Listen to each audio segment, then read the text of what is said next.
My name is Al Freck, and tonight we're going to be talking about education, because each week we try to bring an interesting topic and person on the local, national, and state scene. And tonight, for our topic on education and fair funding, I'd like to welcome Bader Qarmout, who is a conservative advocate and a former candidate for U.S. Senator. Bader, welcome. Good to be here. How are you, Al? Okay, so let's get started, jump Sure. right in. You've been active in supporting the reform education movement in New Yes. Jersey. And we have a bill in the Senate, in Yes. the legislature, in the state legislature. What's the name of the bill? And just give me a summary of what it is, and then we'll get back into the details of it. Sure, absolutely. The bill, Assembly Bill number 3875, sponsored by Assemblyman Anthony Bucco from the 25th District. The bill is titled the New Jersey Parental Rights and Property Tax Reduction Act, Okay. by Anthony Bucco. Okay. So give a little overview of what it is designed to do. Sure. And then we'll get back into the details of it. Sure. What's the purpose of it? Why do we need it? Yeah. The why we need it part, I think, is what I want to start with. Okay. First, we need to understand that there's something wrong with the way our educational system in the state and nation as is. The educational firm Pearson conducted a study of 50 developed countries in the world and found that of the 50 developed countries, their educational system are being ranked, and Finland and South Korea came in top 2 spots, while the United States came in at number 17 out of 50 countries worldwide. Of those 50 countries, can you guess which country spends the most on education? Tell me. If you had said the United States, you'd be absolutely right. We spend more on education than any country in the world, and yet we're still rated number 17 by this by the Pearson educational firm. So something's not right. Something's wrong. Unfortunately, some people believe that the answer, the solution to fix the problem, is to throw more money at it, which we also find to be not accurate. Because, for example, Germany. In Germany, teachers get paid much less than the United States, but yet their education is rated higher than the United States. So we need to come up with something. Something is definitely wrong. So what I believe we need is to give parents power to decide on where their tax dollars to be spent on the education of their children. This bill, sponsored by Anthony Bucco, Assemblyman Anthony Bucco, which is properly titled the New Jersey Parental Rights and Property Tax Reduction Act, does exactly that. What it does is it gives parents the power to have say over where their tax dollar is going to be spent and how they're going to spend it on education of their own children. It really empowers parents to use their own tax dollars, and that's what tax money really is your money, my money, going to the federal, going to the state, and coming back with all sorts of strings. Here what we find is when parents have a choice, they will almost always make the best choice for their children. And no one knows what's best for their children and care about their kids more than the parents of that child. So this bill, it looks at how schools are currently funded and realizes that the current funding of education is unfair to the parents, because it takes money and sends in a disproportionate amount to troubled districts from other areas, so people pay more taxes and more funding for education for districts other than their own. So let me just jump in for a second. So I'm hearing two things here. Go for One is the power of choice, giving parents that power. That's right. The other is the issue of funding. Yes. And the other part is taxes. That's correct. Right? So it's like 3 variables in Yes. this. And, okay, I just wanted to clarify that for the folks that are looking in. This bill, let's say, for example, the total of education in New Jersey, I'm just going to use a number, let's say $7 billion. What this bill does is it takes that $7 billion and divides into it the number of students and distributes that money evenly to all students. And it actually treats each student equally. Okay. Now what we have is, due to a New Jersey Supreme Court ruling that's known as the Abbott ruling, creates what is also known as the Abbott districts. You have inner city districts such as Camden, Newark, Jersey City, Patterson, etc. These schools are very poorly performing. And the way it stands now, the current funding of those schools is they spend more money in those districts. we find that in these Abbott districts, the cost to educate one student for 1 year is anywhere from $22,000 to $24,000 a year. That's an enormous amount. In some areas, it's a little lower, but it's well above the state average. And we're not really getting the bang for the buck, I think. No, actually, it's the opposite. The schools that we're spending more money in have a higher student dropout rate, and the performance in those schools is actually worse than other schools that are funded, let's say, for example, here in Morris County. While at the same time, the taxpayers in, let's say again, up here in Morris County or nearby Warren, Sussex, etc., the taxpayers are paying more taxes, so we can send some of that money down to Newark to fund their education. I'm not sure if your viewers know this, but approximately 50 to 60% of your property tax bill is for education of your district. 50 to 60%. What ends up happening is a lot of that money is being siphoned off and sent to students in other districts, where in places like Newark, it's 13 to 23% of their property tax bill is education.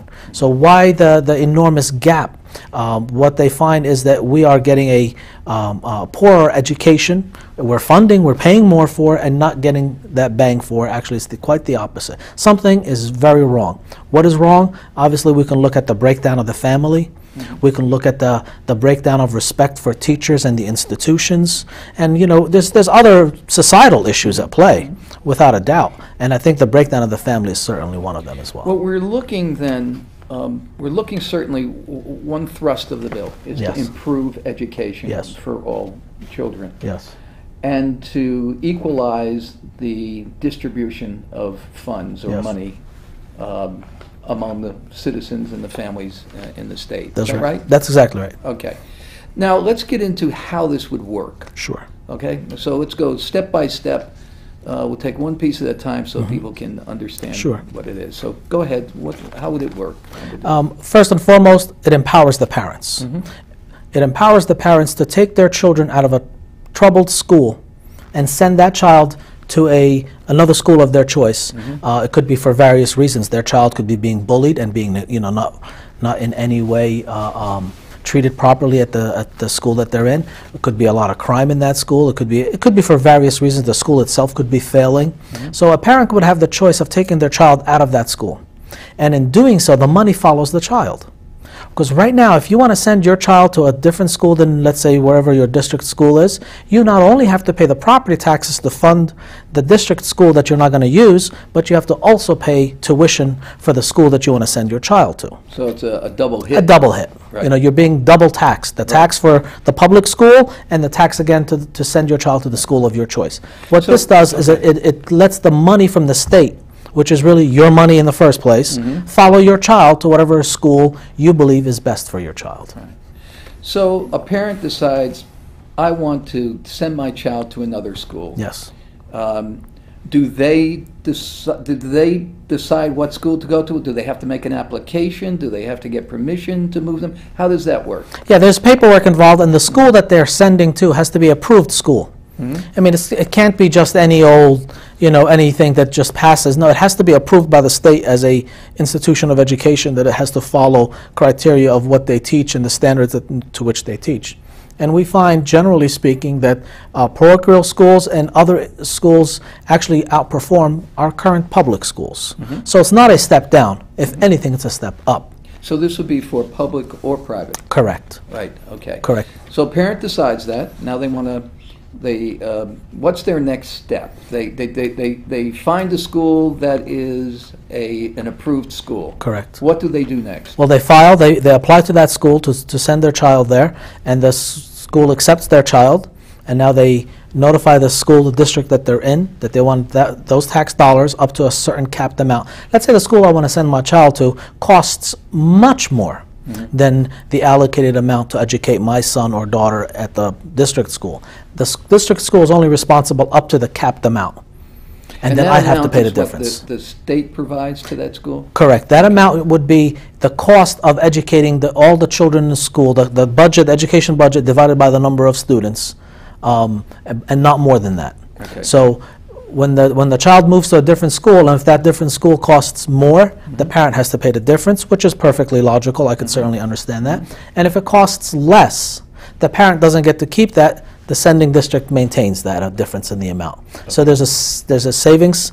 In many cases, there would be a savings to the sending district, because we also find, believe it or not, that a lot of the parochial schools in New Jersey actually cheaper to educate your child in a parochial school than the public school. Wow. And they do a better job. So there's something very wrong with how we're approaching education. We're spending more, getting poorer performance, and then people still continue to cry that we need to spend more. When we're looking at our counterparts, our Catholic, our Jewish academies, our non-religious schools, we find that they're doing a better job at a lower tuition. So we can certainly do it better. So a parent, let me just go step back. Sure. Right, step by step. Parent identifies the school. Yes. She has a list. Right? Family has a list of schools. Yep. These are approved by the state. Yes. Okay. They then make an application directly to the school. Yes. Okay. Then the school has to decide whether they will accept that child or not. Correct. Right? And how do they do that? Is there a process by which? Yeah, those details have not been fully worked out. Okay. Because this bill is still in committee. Okay. So any of the committee members, any of the assemblymen in that committee, in the education committee, could actually tweak it still a little further. It's still in committee, and what we really need to move this bill further is to get a few more Republicans elected to the New Jersey legislature. Okay. Because what we find is this bill has more Republican support than Democrat support. And I really don't understand why. I truly believe our friends in the Democratic Party, when looking at this and honestly with open mind, could see a benefit to the troubled schools within their districts. And if I was a parent in a Democrat-controlled a school district, and I see a school that's terribly failing that I'm paying for through my taxes, and I want to send my child to a different school that perhaps has a less crime, more adult supervision, etc., that would be a benefit. And if our Democrat friends can look at this honestly, could see the benefit of this and how it could benefit their own community, I believe we would attract more Democrats on board. But until then, we certainly need more Republicans. So we need to turn some seats over in the, we have a general election coming up this November for the entire legislature of New Jersey. If we can get more Democrats elected, more Republicans, less Democrats elected in this particular case, we can turn this bill and move it further. Because all the chairmanships, when you have a Democrat majority, all the chairmanships of all these committees are Democrat controlled. The chairmanships are held by Democrats, and they decide what bill moves and what bill doesn't move. And right now they're deciding this bill is to sit still. So we need to do that. Well, it's interesting because it raises a question, what do you hear as the objections and to this bill or to this process of school choice and fair funding? What are the objections? Who's behind the objections? Yeah, people believe, those who object to this bill, believe that it will take money away from our public schools. Okay. And those who cannot afford or for whatever reason are unable to take their child elsewhere will be disadvantaged with a school. They believe they will have fewer dollars. I don't believe that's going to be accurate, because obviously a school with fewer students will have a fewer cost to operate. But more importantly, what about this generation of students? How many generations of students do we sacrifice? We have to look at the total overall benefit of improving our educational performance. I don't know about you, but I truly believe America should not be number 17 at anything. You know, we've gone a long history of number 1, or at least in the top 5 of everything, and we're the nation that walked on the moon. We should not be number 17 in education. We should not be overspending on education and underperforming. So they argue that this bill will only hurt our public schools, and of course it's being objected to by teachers unions, of which I happen to belong to. I am a educator, as you may know, and I do belong to the local 2222. So I do believe some of that objection is self-serving and not serving the students, who we really should be looking at. for. If we really care about the students, we really care about the children, we need to look at what's best for them, not what's best for me as a member of a union. What's best for the kids. So the objection is this will starve the public school. Yes. Right? It'll take money away. Yes. And I assume then if there are fewer students in Yes. there, but there also need to be fewer teachers then. Yes. And so there might be some objection from the Yeah. unions based on that. Is that correct? Absolutely. I believe if schools notice a shortage of funds, well, the easiest thing to do in New Jersey, you may know, there's about 600 school superintendents. And there's also county superintendents. Every school district has a superintendent, and every county has a school superintendent as well. In many other states, what they have done is relied on the county superintendents and alleviated slowly removing, not renewing any contracts with the district superintendents. That alone, that step alone, by removing 600 superintendents and their staff and their curriculum advisors, the whole apparatus of the district superintendent, will save New Jersey about $150 million a year.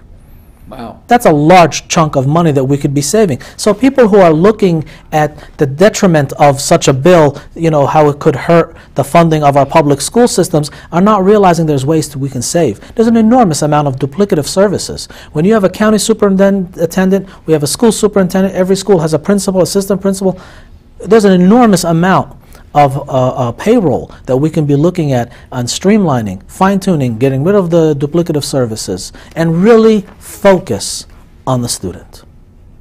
On the student. We have superintendents that are getting paid more than the governor of the state of New Jersey. We have superintendents getting paid more than a United States senator when they're dealing with 700-800 students. Why should someone who's a superintendent of a school with 1,100 students, let's say, get paid more than the governor of New Jersey, overlooking 8 million in population, overlooking something as horrendous as Hurricane Sandy that the state has to deal with? And here we have a superintendent with a small school getting paid more. Something is wrong. If you want to cut the fat, that's one area we can look at. Not the students, not the teachers. I truly believe we have some of the finest teachers in our classrooms. They're just not, either respected, listened to, they're not asked for advice.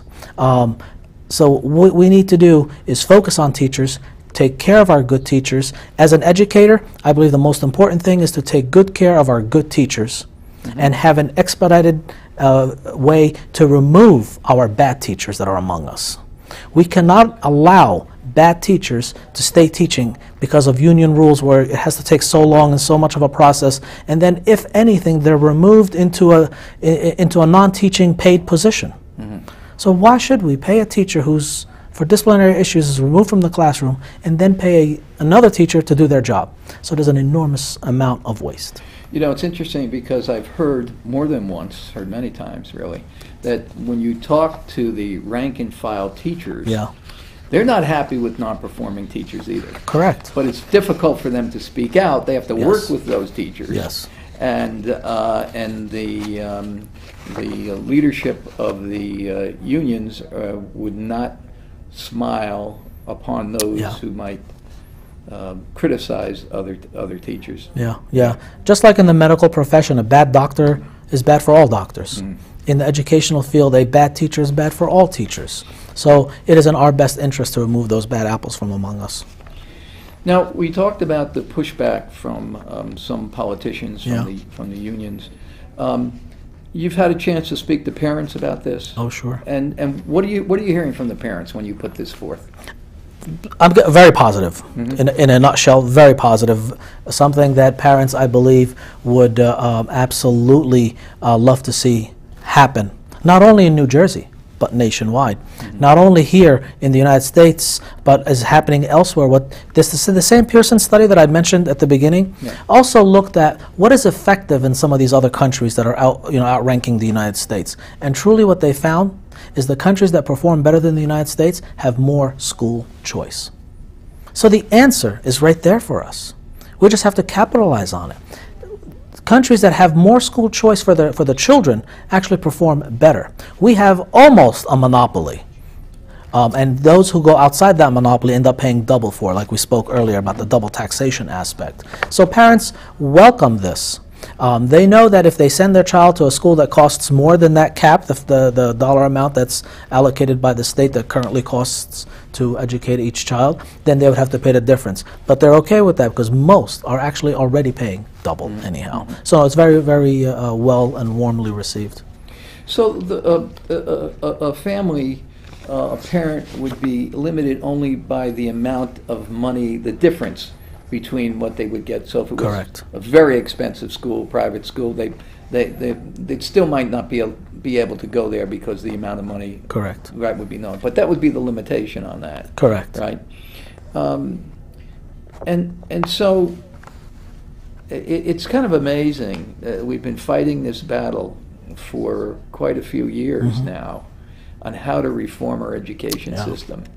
The one thing that comes up that people sometimes ask is if public schools participate in this, I'm sorry, if private schools participate in this, will their curriculum be controlled by the state?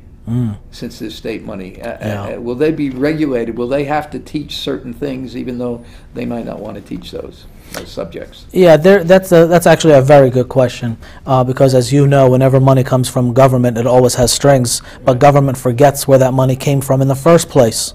Right, government has no money. The government has no money. Yes, they print. It's our money. Government, they forget that money comes from the people. Right. So yeah, what we find is when the students enroll in a different school other than the public school, whether it's another public or a private school, that school has already had to have gone through accreditation, let's just say. It has to have already had a set criteria of what they can teach, what they make sure that they have the minimum of. Could it be a religious institution that also teaches biblical or Torah lessons? Yes, absolutely. It could have that in there as well. Okay. But if all it teaches is Bible or Torah and no other academics, then no, they wouldn't have gotten accredited in the first place. So it's not an indoctrination type of issue. It's a school has to have all the major basic academic principles that are being taught, and of course they could supplement with other forms as well. So the government can't really come in and say, well, you want to participate in this, but you teach religion there's a separation between state and religion and state and church, so you can't participate. They won't do that. You can still, the school, Correct. Private schools would be able to teach their religion. Yes, Okay. and that's something that I made sure of. Okay. Beforehand, before I threw my support behind this bill, is that if I send my kid to a rabbinical school or to a Christian school of some sort, that school must be able to continue to teach its faith along with the rest of the academia. The answer is yes. Okay. Talking about government control of schools. Not too long ago, we had Carol Lee Adams in here talking about the Common Core. Oh, yes. And is there some kind of interplay here between the Common Core and this program? Will there be any influence? Will schools still be subject to the Common Core under this bill, or is it not relevant at all? There could be, if we're not careful. We certainly need to make sure that we fight against. I'm strongly against Common Core. For the viewers who are not familiar with Common Core, I'm not sure how much time you have, but We have about 5 minutes. Okay. For the viewers who are not familiar with Common Core, to make it very simple, what Common Core is, it is the federalization of our educational system. It is guidelines of what to teach and how to teach it being handed down from Washington to the states and from the states to every school. Some argue that this is all voluntary type of thing where states get into it voluntarily and it's made up by the governor's board where the governors of every state. Ultimately what it really means is the federal government dictating what is to be taught and how to be taught to every state. I'm a constitutional individual. I look at everything in the prism of the Constitution. What does the Constitution say about education? I believe truly that the Constitution did not enumerate that power to the federal government. Thus, the education is in the power of the states. So anything coming out of the federal government as a core curriculum is and should be fought against because it's unconstitutional. We don't need the federal government to tell every state. The biggest problem with the Common Core is it assumes, beside the obvious that I just mentioned, is that it assumes that all the children will develop at the same pace, that all children learn the same way. Well, if you have 2 kids, you know your own 2 kids are not the same. I have 4 kids and I tell you I got 4 different personalities. Each kid learns differently. So same thing in a classroom of 20 students or 25 students. Each child will learn differently, will achieve different milestones at different times. So the Common Core, one of the problems with it is that it does not account for individual differences in the learning styles of each student. I truly believe we need to work aggressively to defeat Common Core in New Jersey, as other states have rejected it already. We have a few minutes left. Yes, sir. What are the next steps in the legislative process? For this bill? For this bill? Yeah. This bill is similar to Senator Mike Doherty's bill from the 23rd District about the fair funding of schools. The beauty of this bill is it gives parental choice and the fair funding aspect into one bill. So although I respect Senator Doherty's bill, I believe this takes Senator Doherty's bill and takes it a little further. So I'm asking people to throw as much weight behind Assembly Bill 3875. So what I'd like the viewers to do is this. Write this down. A 3875. A for Assembly 3875. It's also called the New Jersey Parental Rights and Property Tax Reduction Act. That's why I got to look at it. It's pretty long. Right. The New Jersey Parental Rights and Property Tax Reduction Act.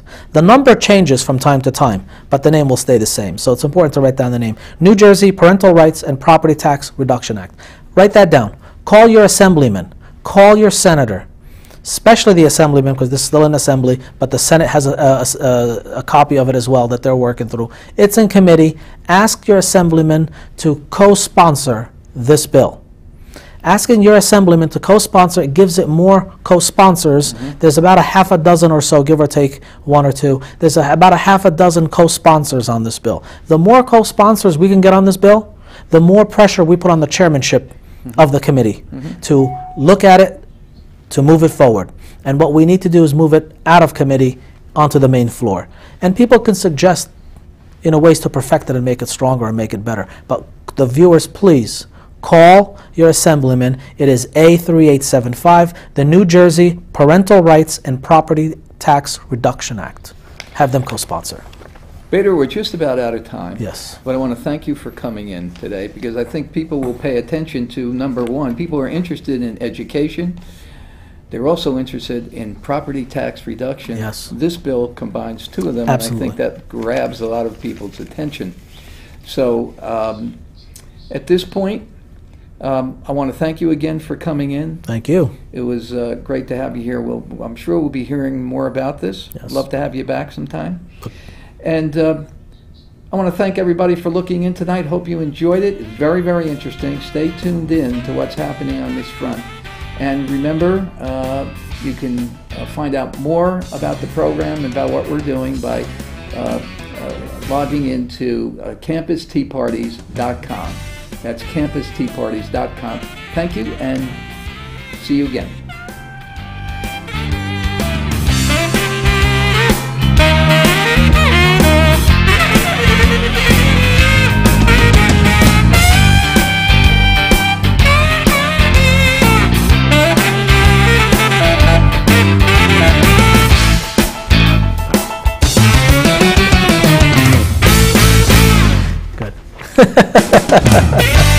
Well done.